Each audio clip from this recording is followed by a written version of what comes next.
as we left Tunis and the coast behind us, the road became more arid, more desert-like.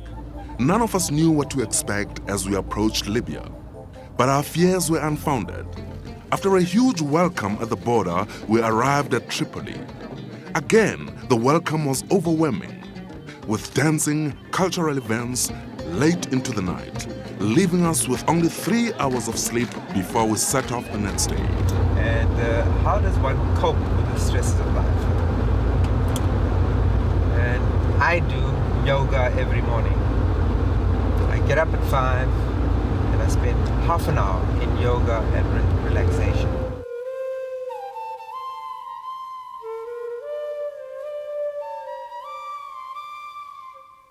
Our next destination was Tobruk, driving through what the Libyans call the land of honey and olives, and as we got closer to Egypt, of dates.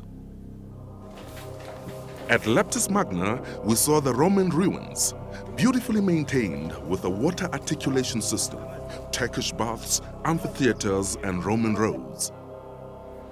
Libya is a country that has been isolated by international sanctions. This isolation is reflected in the technology, much of it analog and dependent on access to satellite or submarine fiber cable from its neighbors. And yet, everywhere we went, regard for President Mandela and his role in Libya was high.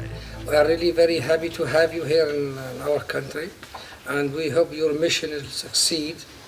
And the relation between Libya and South Africa, it's a different from any other country. It's a struggle relation. It's the relation of the freedom fighters.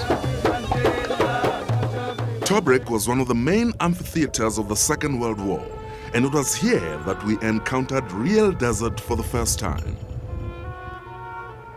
At Tobruk, we visited a cemetery where 285 South African soldiers of all races lie buried far from home. The next day, we broadcast by microwave, the first time since the sanctions this had been done from Libya. It was a technological feat, switching from digital to analog and back to digital. It was an historic event. Now we were really in the desert, finding out how radio communications could be used as a way of building team spirit. Libya. Amsterdam, on the border of Libya and Egypt.